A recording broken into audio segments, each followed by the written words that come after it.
Has anyone said that you're taking it hard? Has anyone told you that you should be getting over it by now? Do you feel as though you are grieving differently than society tells you you should be? This video is perfect for you.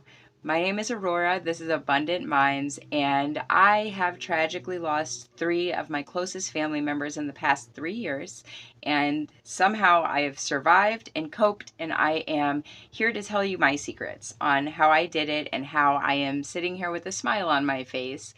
It has been quite a journey, and through it I have realized society's take on grief is a little bit messed up.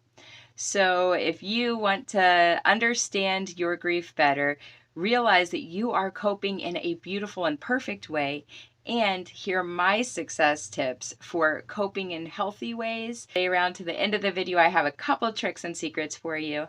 So let's get right into it.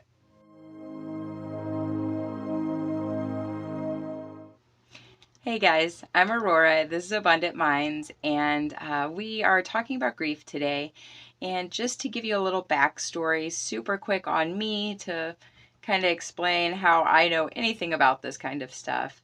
So 4 years ago, I lost my grandma, who is basically like my mom. It was a hospice situation, so there was time to say goodbye there. Then the very next year, my uncle committed suicide by standing on an Amtrak train. And then the very next year, my brother passed away from refusing organ donorship on renal failure, and he passed away that way. So that aside, I am not here to talk about my story so much. I am here to talk about you and your story and how it is exactly where it needs to be. Society, our society, has a really backwards thinking about grief, and maybe if you are here, you've probably experienced loss. I'm sorry for that. My heart goes out to you, but you have probably experienced and realized that society treats grief as almost like a woman's monthly cycle. It starts this day, and 3 days later, 5 days later, it's supposed to be over with. That's not how grief works. Grief is not something. Now, I really want you to hear this. Grief is not something that you get over. There will not be a time when you aren't grieving. There will not be a time when you've gotten past it. Grief is a part of you. You are energy. You are a collection of energy. That love that you had for that soul that has gone, that love is part of your energy forever now. And just because they are gone, that part of you that is them will never truly be gone. And so your energy is always going to feel that loss. Grief is not a process you get through so much as it is a scar that you will have. It's a part of you. Now, that's not to say it doesn't get better. It does. You begin to It begins to be normalized. You become at peace with it, but it never goes away. And I think when society puts that expectation on us, it makes us think that we're doing something wrong. You absolutely aren't. Which is my tip for coping. Number 1 is allow yourself to grieve. Give yourself permission to feel those things that you are feeling that are okay. The deeper that you grieve, that just means that you loved them. And if you aren't grieving in the way that maybe Hollywood said, if you aren't covered in tears and Kleenexes, then that doesn't mean you're not grieving. Grieving looks different for everyone, and you have to have permission to do that. Now, the second part of society's mindset on grieving is that if someone is grieving and very broken up and crying hysterically, won't get out of bed, a lot of times we say that they are taking it especially hard. I have heard this several times. They're taking it especially hard. There is no, if there is a such thing as especially hard, that would mean that you are doing it above what is the regular amount of grieving. But therein lies the problem, because there is no regular amount of grieving. Our society has groomed us and is trying to get us to grieve, be very broken up, have the funeral, maybe shed some tears, and then after the funeral, okay.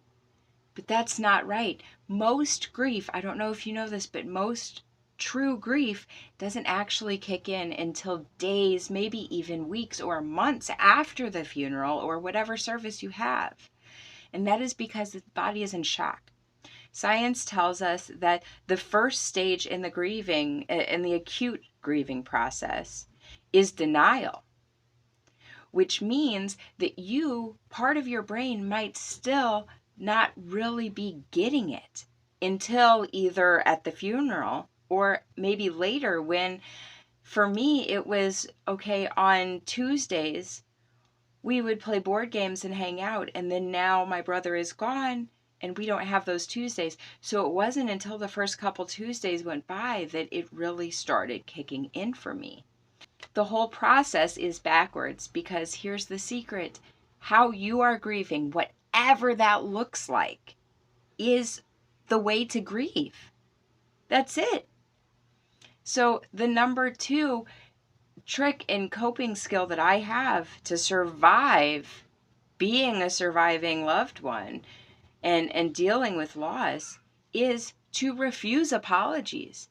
Don't apologize to yourself for not getting back together so soon. Don't apologize to your work if you need more days off than you thought.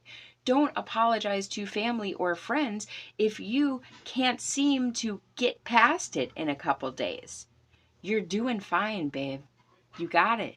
This is what it is, and it's okay. Think about how your loved one would want you to feel. Would they want you to think that you need to pack them away quickly, or would they want you to sit in those feelings until they make sense for you?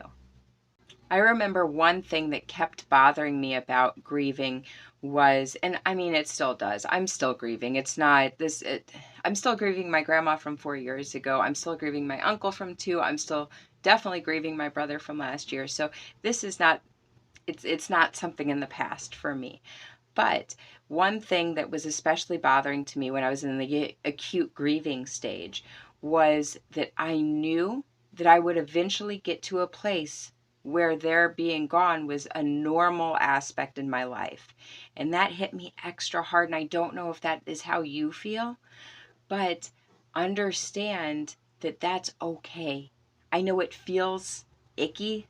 I know it can feel like you're doing wrong by them if you let your life continue, but that's what they would want for you. And that is the truest way to show your love for them is, for example, my brother, he never got to travel. He never got to see oceans or anything. We had him cremated. So the way that I can show love for him is, and the way that he would want, is I'm going to take his ashes and I'm going to road trip around the country and spread him in all these places he wanted to go that he couldn't go. And I couldn't do that if I didn't allow myself to return to some kind of normal life. I'm not saying get over it, but if I hadn't allowed myself to go about work as usual and to be a mom as normal, if I hadn't let myself return back to some state of normalcy, I wouldn't be able to cherish and honor his memory. And that is my secret weapon for coping. You have to associate it with positive feelings in your brain. You have to take what it is, because in the beginning, the memories of them might feel like a punch in the gut.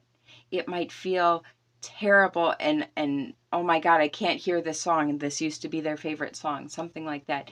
Eventually, you will get to a place where you seek out those songs because they make you feel better and they make you feel closer to them. But that's a process. In the meantime, take what you do have, which might be the remains. For me, it is, and attach a positive thing to it. So what I'm doing very shortly, I am going to take a road trip with my son, my toddler son. He's 3.5. He hasn't been anywhere. And I'm going to take him to see the mountains and the ocean and on a plane for the first time. And I'm going to have these bonding memories with him while honoring my brother and taking him all around and spreading his ashes. And so I'm taking this very painful and negative thing and I'm attaching it to fond, pleasant memories. And I'm giving him a way to live on in my own way. And whatever that looks for you. There's jewelry, there's some people go back to the grave all the time. Some people start little charities to help with different things. But whatever that looks for you, take that energy, take those feelings that you have, and purposely attach it to something positive and beautiful. That's all I got. My name is Aurora. You are grieving perfectly. You are exactly where you need to be.